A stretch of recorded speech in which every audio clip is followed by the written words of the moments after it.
Hello दोस्तों, स्वागत है आपका आपके अपने यूट्यूब चैनल इंग्लिश वाटिका में। मैं हूं समीर सर, आपका इंग्लिश एजुकेटर। दोस्तों, आज के वीडियो में हम लेकर आए हैं Bihar board class 10th English.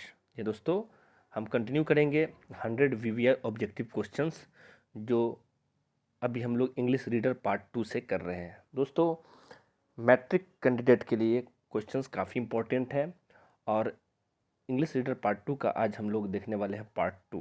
जी दोस्तों, आज हम लोग क्वेश्चन नंबर 26 to 50 करने वाले हैं। इससे पहले वाली वीडियो यानी पार्ट 1 में हम लोग 1 to 25 क्वेश्चन कर चुके हैं। चलिए दोस्तों, देर न करते हुए देखते हैं आज का ये इम्पोर्टेंट सेशन। और आज का जो पहला प्रश्न है वो जनवरी नाइट से लिया गया प्रश्न है। दोस्तों, जनवरी नाइट इंग्लिश रीडर का फर्स्ट चैप्टर है। एक बहुत अच्छी कहानी है हल्कू और मुन्नी की। तो इस प्रश्न में क्या कहा जा रहा है देखते हैं। प्रश्न है, in the story January night what did Halku and Munni want two by. कहानी जनवरी नाइट में यानी पूस की रात कहानी में हल्कू और मुन्नी क्या खरीदना चाहते थे। Option A blanket, option B a quilt, option C both A and B, option D none of these. तो फ्रेंड्स, आपको इसका आंसर श्योर पता होगा। क्योंकि जनवरी नाइट पूस की रात ठंड का महीना होता है, तो ठंड से बचने के लिए हल्कू और मुन्नी एक ब्लैंकेट खरीदना चाहते थे। ऑप्शन ए आपका करेक्ट आंसर है। देखते हैं question number 27। Allergy causes a violent dash against normally harmless substances in our environment. Allergy एक बीमारी होती है, वो कॉज कारण बनती है किस चीज़ का। और वायलेंट, वायलेंट का मतलब उग्र होता है, हिंसक होता है। Dash against normally harmless substances in our environment. हमारे इन्वायरमेंट में जो हार्मलेस सब्सटेंसेज होते हैं, हानि रहित जो पदार्थ होते हैं समान रूप से, उनके खिलाफ एलर्जी एक वायलेंट क्या बनती है। ऑप्शन ए है anger, option B roughness, option C action और ऑप्शन डी रिएक्शन। ये दोस्तों ऑप्शन डी आपका करेक्ट आंसर होगा। प्रतिक्रिया, रिएक्शन बोलते हैं प्रतिक्रिया को। तो एलर्जी क्या होती है, एक वायलेंट प्रतिक्रिया होती है, एक हिंसक प्रतिक्रिया होती है। किसके खिलाफ? सामान्य रूप से हानि रहित पदार्थों के खिलाफ जो कि हमारे इन्वायरमेंट में होते हैं। आई होप आपने समझ लिया इसका आंसर। देखते हैं question number 28। During his period of confinement, अपने कन्फाइनमेंट के पीरियड के दौरान, मतलब कन्फाइनमेंट का मतलब कारावास या कैद होता है, तो इस दौरान the lawyer was deprived of the right to cross the dash. जो लॉयर था उसको वंचित रखा गया किस चीज़ को क्रॉस करने के अधिकार से। तो ऑप्शन ए गार्डन बगीचा, ऑप्शन बी बाउंड्री चार दीवारी, ऑप्शन सी थ्रेशोल्ड चौखट या दहलीज, और ऑप्शन डी टो ने किसी रस्सी को। तो किसी रस्सी को क्रॉस करने के अधिकार से वंचित रखा गया, या बाउंड्री के, या गार्डन के, या थ्रेशोल्ड के। तो दोस्तों, चूंकि इस कहानी में शर्त लगती है कि लॉयर को कन्फाइनमेंट में रहना है और उसको बाहरी दुनिया से कोई मतलब नहीं, तो उसे उस जिस सेल में उसको रखा गया उस सेल के थ्रेशोल्ड से उसको क्रॉस करने का अधिकार से भी वंचित रखा गया था। तो थ्रेशोल्ड यानी चौखट दहलीज होता है। तो आपका करेक्ट आंसर होगा ऑप्शन सी थ्रेशोल्ड। देखते हैं question number 28। For Mr Gessler boot making was a obligation. Mr Gessler, दोस्तों मिस्टर गेस्लर क्वालिटी जो कहानी हम लोग पढ़े इस बुक में 4 नंबर चैप्टर है। तो उसमें जो मिस्टर गेस्लर जो बुट शू मेकर थे, तो वो शू मेकिंग करना यानी बुट मेकिंग करना उनके लिए क्या था, एक आर्ट था। ऑप्शन ए बी बर्डन बोझ था, ऑप्शन सी जॉब काम था, ऑप्शन डी टाइम पास या टाइम पास था। दोस्तों, वो बहुत अच्छा बूट बनाते थे और बूट बनाना उनको बहुत पसंद था, इसलिए उनके लिए बूट बनाना क्या था, एक आर्ट था। ऑप्शन ए आपका करेक्ट आंसर होगा। देखते हैं अगला प्रश्न, क्वेश्चन नंबर 13। दोस्तों क्वेश्चन नंबर 13 लिया गया है चैप्टर 5 यानी सन एंड मून से। कैथरीन मैंसफील्ड जो कि उसके राइटर हैं इज बेसिकली एयर डैश। तो मुख्य रूप से मूल रूप से कैथरीन मैंसफील्ड हैं क्या? नॉवलिस्ट, उपन्यासकार है, स्टोरी राइटर कहानी लेखक हैं, लेखिका हैं, या ड्रामेटिस्ट नाटककार हैं, या पोएट कवि हैं। तो कैथरीन मैंसफील्ड बेसिकली क्या है, एक शॉर्ट स्टोरी राइटर है, जो कि आपको उस चैप्टर में पता चला कि कैथरीन मैंसफील्ड जिन्होंने छोटी सी कहानी लिखी थी सन एंड मून। दोस्तों इसका ऑप्शन बी करेक्ट आंसर होगा। तो ये थे पहले स्लाइड के 5 इंपॉर्टेंट प्रश्न। आई होप आप सबने इन प्रश्नों को अच्छे ढंग से क्लियर कर लिया है। चलते हैं अगले स्लाइड की तरफ। अगला स्लाइड है आपका क्वेश्चन नंबर 13 के साथ।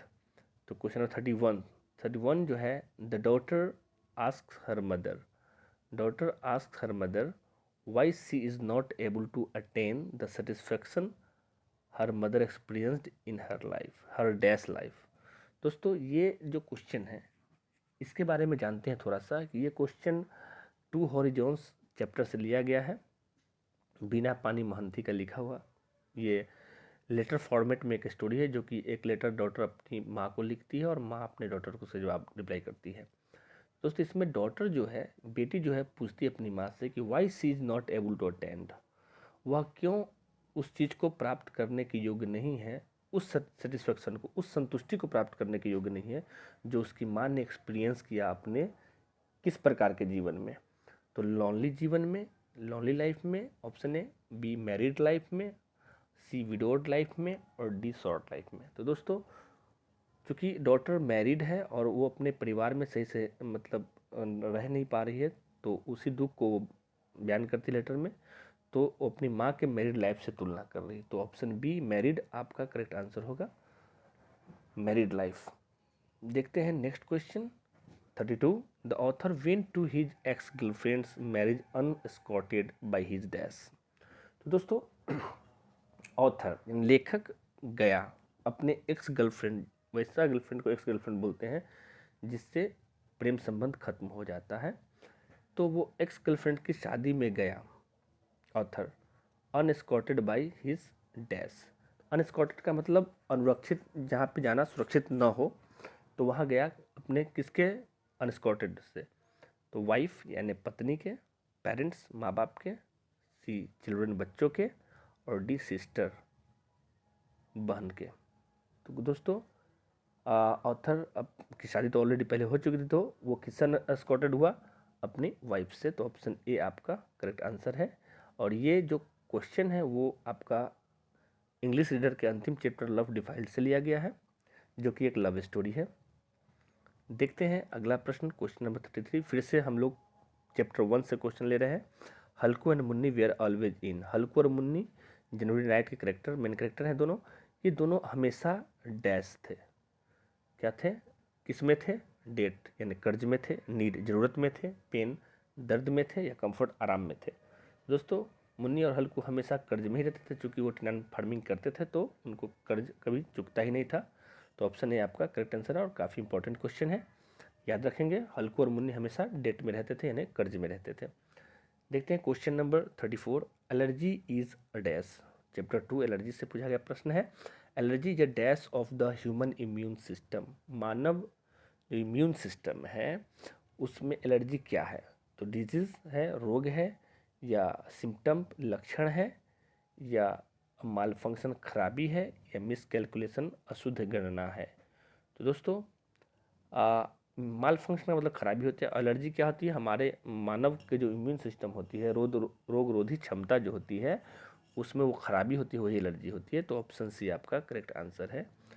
तो आई होप आपने इन 4 प्रश्नों को क्लियर किया। देखते हैं अंतिम प्रश्न, क्वेश्चन नंबर 35। क्वेश्चन नंबर 35 कह रहा है, during the first year of imprisonment the lawyer in the bed.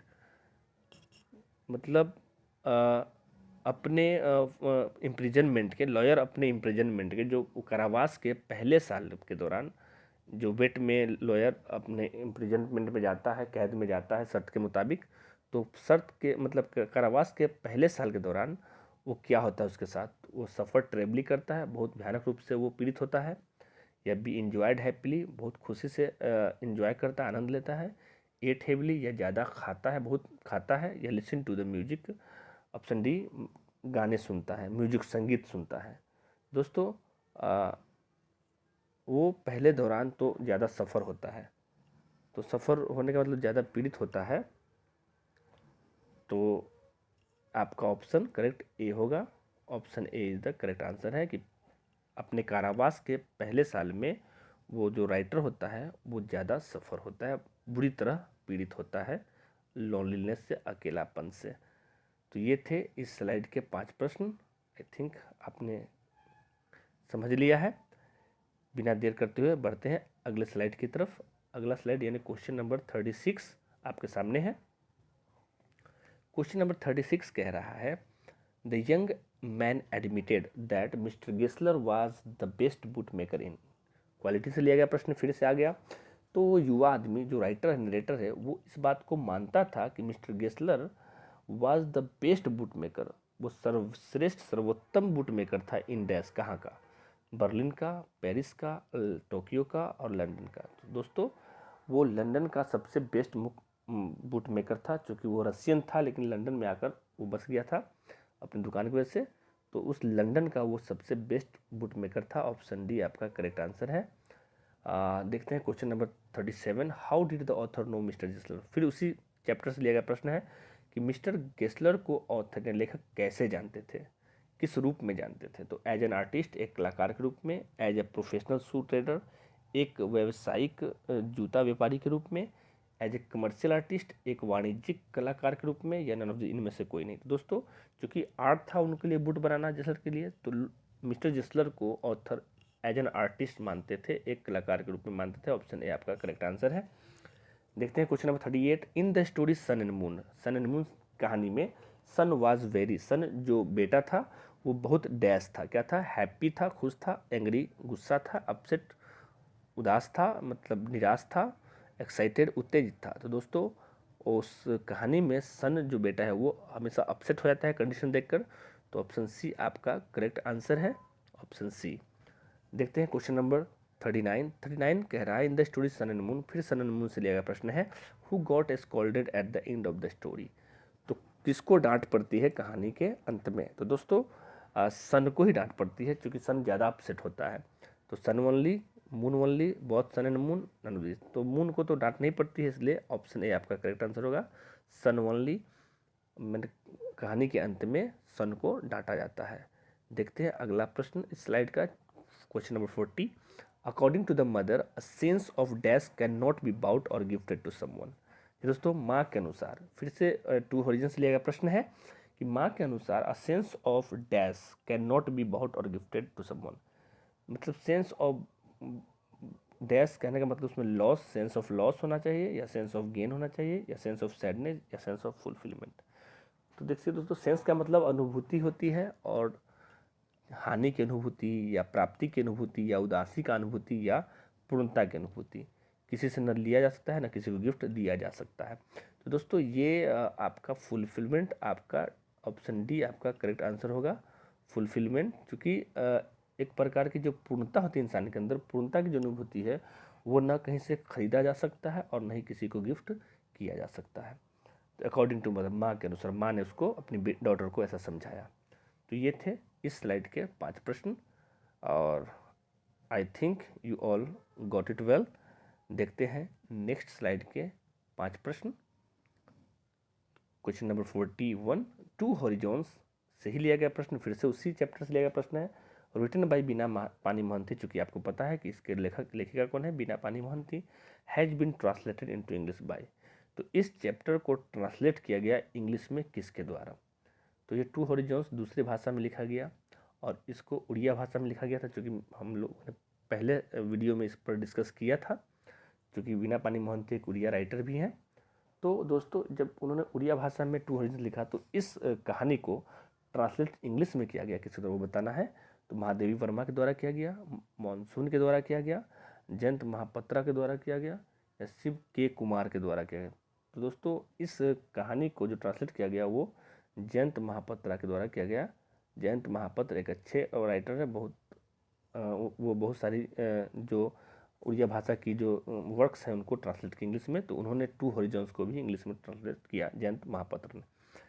देखते हैं question number 42, the narrator of the story love defiled. ये दोस्तों क्वेश्चन नहीं है, ये चैप्टर नंबर 7 लव डिफाइल्ड है, गिरधर झा का लिखा हुआ। उससे लिया गया प्रश्न है कि उसके जो राइटर है, नरेटर है, यानी गिरधर झा, लव डिफाइल्ड में क्या रियलाइज करते हैं कि महसूस करते हैं कि his characters was as dash as his looks. मतलब उनका जो चरित्र है, करेक्टर है, वो ऐसा हैंडसम है, ऐसा उनके नज़र, तो हैंडसम है या अगली है या चार्मिंग है या अट्रैक्टिव है। दोस्तों उनको जब वो मैरिज में जाते हैं अपने एक्स गर्लफ्रेंड के, तो वहाँ पे उनको अपने अंदर ग्लानि महसूस होती है। तो वो समझते हैं, ऐसा रियलाइज़ करते हैं कि उनका करेक्टर जो है ना, एज अगली एज हिज लुक्स, जितना उनकी नज़र उससे भी ज़्यादा कुरूप है। तो ऑप्शन बी आपका करेक्ट आंसर होगा अगली। याद रखेंगे करेक्टर कैसा था, अगली करेक्टर को समझते हैं अपने आप को। क्वेश्चन नंबर 43 भी उसी चैप्टर से लिया गया है, यानी लव डिफाइल्ड से ही लिया गया है। If he became an IAS officer, यदि वह बन जाते एक IAS officer, the narrator promise to marry, तब नेटर ने प्रॉमिस किया था शादी करने के लिए किससे? हिज फ्रेंड्स सिस्टर से, अपने फ्रेंड्स के बहन से, ए डिस्टेंट रिलेटिव एक दूर के रिश्तेदार से, हिज गर्लफ्रेंड अपनी गर्लफ्रेंड प्रेमिका से, या हिज सेक्रेटरी अपने सेक्रेटरी से। दोस्तों चूँकि ये प्रेम कहानी है तो नेटर अपनी गर्लफ्रेंड से ही शादी करने का प्रॉमिस करते हैं। कब? जब वो कंडीशन था कि जब वो IAS ऑफिसर बन जाते तब। देखते हैं क्वेश्चन नंबर 44, तो सॉरी आपका 43 का जो आंसर हो जाएगा वो हो जाएगा सी, हिज गर्लफ्रेंड। अब देखते हैं क्वेश्चन नंबर 44 चैप्टर 1 से। हल्कू वर्कड एज, हल्कू काम करता था किस रूप में? एन इंजीनियर के रूप में, अ टेनेंट फार्मर के रूप में, अ सुपरवाइजर के रूप में, या डॉक्टर के रूप में।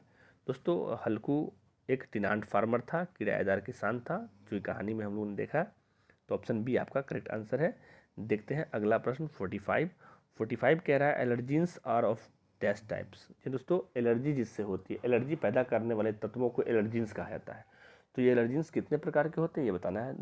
2 प्रकार के होते हैं, 3 प्रकार के होते हैं, 4 प्रकार के होते हैं, या 5 प्रकार के होते हैं। दोस्तों एलर्जीन्स आपके 2 प्रकार के होते हैं, याद रखेंगे allergens are of 2 types. Option A is the correct answer. चलिए दोस्तों ये थे 5 प्रश्न इस स्लाइड के। देखते हैं अगला प्रश्न यानी अंतिम स्लाइड का ये 5 प्रश्न। तो 46 नंबर क्वेश्चन है, why was the banker afraid of honouring the bet. ये दोस्तों वो बैंकर साहूकार को बोलते हैं, साहूकार क्यों भयभीत था ऑनरिंग द भुगतान करने से? बेट जो शर्त लगाई थी उस पैसे को भुगतान करने से पहले वो क्यों डर गया था? कारण क्या था डरने का उसका? तो option a lawyer was confined for long period, क्या वो वकील लंबे समय तक कन्फाइंड था, जो कैद में था इसलिए? The bankers economic condition had become weak, तो उस साहूकार का जो इकोनॉमिक दशा था, जो आर्थिक दशा थी, वो क्या कमज़ोर हो गई थी? The banker was very rich, banker बहुत अमीर हो गया था, इनमें से कोई नहीं। तो दोस्तों वो पैसा देने यानी भुगतान करने के लिए डर रहा था, इसका मतलब था कि बैंकर का जो इकोनॉमिक कंडीशन था वो बिल्कुल कमज़ोर हो गया था। तो आई थिंक ऑप्शन बी आपका करेक्ट आंसर होगा। ऑप्शन बी आपका करेक्ट आंसर है।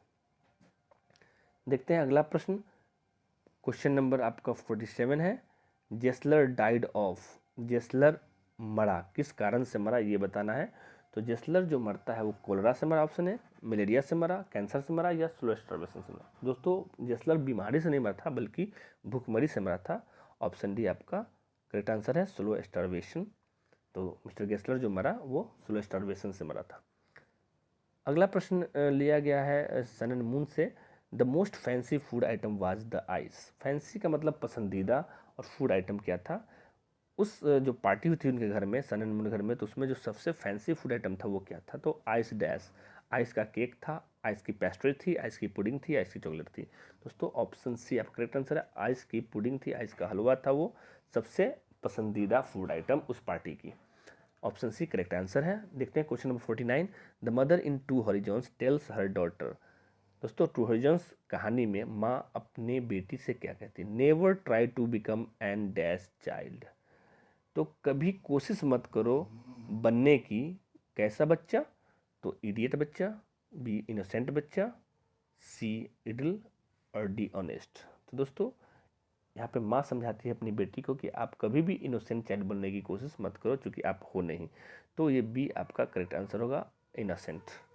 देखते हैं इस वीडियो का अंतिम प्रश्न और इस स्लाइड का भी अंतिम प्रश्न, question number 50, the narrator and his girlfriend were labelled as dash couple. Label लग गया था किसको? नरेटर और गर्लफ्रेंड किस तरह के कपल के रूप में? The made for each other couple, inseparable अलग न होने वाले कपल, असुटेबल एक उपयुक्त कपल, या अनफिट अनफिट कपल के रूप में।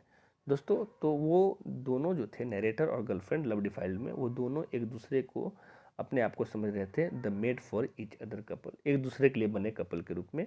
तो ऑप्शन ए आपका करेक्ट आंसर है। तो दोस्तों ये थे आज के 25 इम्पॉर्टेंट प्रश्न, और हम आगे भी पार्ट 3 लेकर आएंगे इसका, उसमें भी 25 देखेंगे।